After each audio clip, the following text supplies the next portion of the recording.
quadro é de escalada das tensões entre Estados Unidos e Irã. Enquanto o presidente Donald Trump não decide mais claramente que linha de ação adotará, não autoriza tacitamente uma ação militar, ele alega ter pedido negociações com Teherã com o propósito de firmar um novo acordo nuclear, o que o próprio governo de Teherã nega ter sido solicitado, ao menos pelos canais diplomáticos convencionais, né? Os contatos têm acontecido, segundo fontes vazadas para a imprensa norte-americana, muito indiretamente. E as tensões estão concentradas, como eu disse aqui, sobretudo sobre o programa nuclear iraniano. Pelo menos nós temos essas tensões ocorrendo desde 2018, quando o presidente Donald Trump retirou os Estados Unidos do acordo nuclear lavrado em 2015 com o Irã e, em seu lugar, restabeleceu o regime de sanções, que tem sido agravado paulatinamente, não é? E entre os cenários possíveis para essa escalada de tensões, evidentemente, cenários que dizem respeito a uma atuação que tem como escopo enfraquecer o regime de Ali Khamenei, nós temos uma clara possibilidade de forças norte-americanas já alocadas no Oriente Médio, sobretudo na Jordânia e no Bahrein, bombardearem instalações nucleares iranianas, como aqueles bombardeios que nós vimos, inclusive falamos sobre isso aqui mesmo, no jornal Metrópolis, em junho de 2025. Não é? Também uma clara possibilidade de bombardeios atingirem instalações militares, sobretudo aquelas que são bases da Guarda Revolucionária Islâmica do Irã. E também, a propósito das manifestações populares que tomam as ruas iranianas, da unidade Basij, que é a força paramilitar sob controle da Guarda Revolucionária, que está sendo responsabilizada pelas mortes de manifestantes, né? Também um claro cenário possível, não é o ataque de bases de lançamento e armazenamento de mísseis balísticos e de instalações a serviço do programa nuclear iraniano, não é? Bom, um quadro bastante complexo. Nós temos alvos, conforme busquei elencar aqui, muitíssimo previsíveis para consequências absolutamente imprevisíveis. Professor, vamos continuar falando de manifestação nos Estados Unidos, mas aí das manifestações que acontecem dentro dos Estados Unidos, aí não tem mais nada a ver com o Irã, mas é sobre a atuação do ICE. Quando teve a morte da primeira americana recentemente, que foi da Renee Good, que ela foi morta por policiais, né, por agentes da ICE, que é a Polícia Migratória dos Estados Unidos, durante ali uma ação, levou 3 tiros, morreu ali na hora, no local. Os vídeos mostraram que ela não jogou o carro nos agentes, que ela foi para outra direção, deixaram muito claro para a população toda ali e para a opinião pública do mundo todo quase, de que ela realmente não tentou atropelar os agentes, que aquela morte é bastante estranha, para dizer o mínimo. Manifestações começam principalmente ali em Minneapolis, onde aconteceu. Aí passam algumas semanas e a gente tem o assassinato, a morte de mais um americano pelos agentes do ICE, e aí ainda mais violenta, né? Essas são as imagens que a gente está vendo do Alex Pretty, que foi morto com 10 tiros, quando ele já estava desarmado, né? Ele carregava uma arma, mas porque ele tinha porte. E nesse momento ele não está apontando uma arma. As imagens mostram que ele carrega um celular, que ele também está gravando a ação ali, que ele não concorda dos agentes.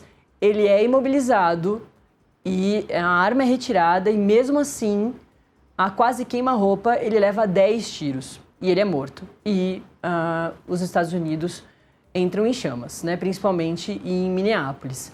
Charlie Hebdo fez charge ontem na capa da revista francesa com a bandeira, uma releitura da bandeira americana, com uma pilha de corpos de americanos ali na parte onde seriam aquela parte azul ali com as estrelas e com um rastro de sangue manchada, bandeira manchada de sangue ali na parte das faixas vermelhas, sangue dos americanos.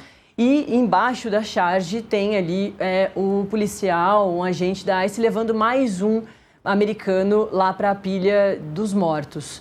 Então, o mundo todo está olhando para essa situação e lá atrás com a Renee Good e até logo depois da morte do Alex, o próprio presidente americano jogou a culpa na vítima. E durante essa semana, com toda essa repercussão, o próprio governo começou a mudar um pouco de versão. Eu acho que de tudo que pode ser destacado, eu acho que talvez essa mudança de comportamento do governo americano em relação a isso talvez seja o mais importante. Mesmo assim, mesmo com a retirada desses agentes lá de Minnesota, o que resta a gente entender é se eles vão continuar sendo violentos em outros lugares, né? Bom, Natália, nós começamos essa conversa com a sua correta caracterização de que a todo tempo o hiperfoco de Donald Trump na política externa muda de alvo, não é? E essa segunda parte das suas perguntas diz muito respeito a esse início de conversa, porque é uma forma bastante recorrencial, não apenas da gestão Donald Trump, de tirar o foco da opinião pública, da imprensa especializada, das graves contradições internas amargadas pela sociedade norte-americana. Se não, vejamos, nessa semana mesmo, Trump voltou a dizer que autorizaria um ataque contra o Irã caso não fosse negociado um novo acordo nuclear. Mas também alegou que o faria porque o regime de Teherã estaria matando manifestantes que protestavam contra o governo. É claro que são escalas muito distintas. Nós estamos falando aí de 5.800 mortes, podendo essa cifra se elevar para mais 17 mil mortos. Enquanto nos Estados Unidos nós temos 2 cidadãos norte-americanos mortos pelas forças policiais de imigração, mas num contexto, e aí afastemo-nos das questões dos elementos quantitativos para nos atermos à qualidade da persecução policial que o Estado norte-americano, sob o governo Donald Trump, tem movido contra o seu próprio povo, não é?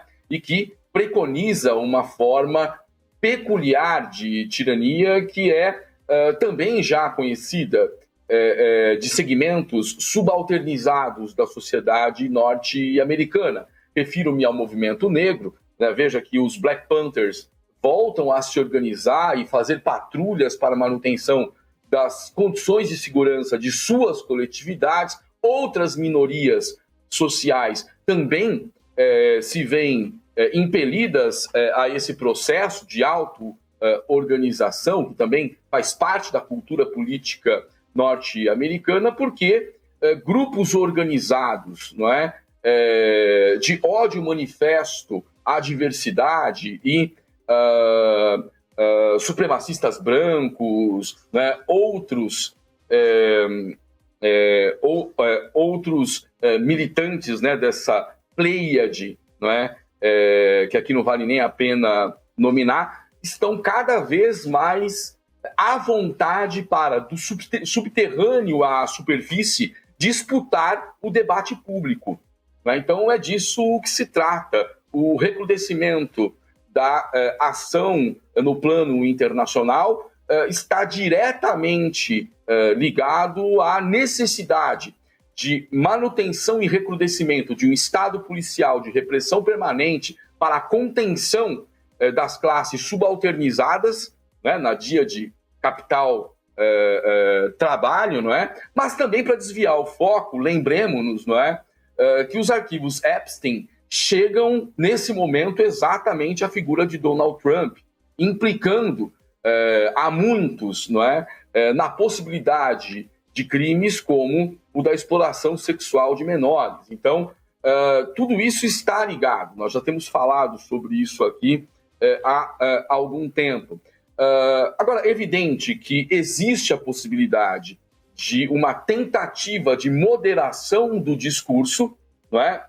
Na esfera pública, o que não necessariamente queira dizer que a atuação desses corpos de repressão, né, vá arrefecer nas ruas. Mas o Executivo está mirando com bastante atenção para as eleições de meio de mandato, que ocorrerão em novembro. As classes parlamentares, e é bom voltar a lembrar aqui que Trump não tem maioria inconteste nas casas do Congresso. Nós temos mais de um exemplo de republicanos votando junto com democratas em algumas pautas, né? Portanto, Trump não é unanimidade entre republicanos. Isso tende a fazer moderar o discurso até novembro, não é? E aí todos os nossos cálculos precisarão ser refeitos a depender dos resultados das eleições de meio de mandato, quando parte considerável do Executivo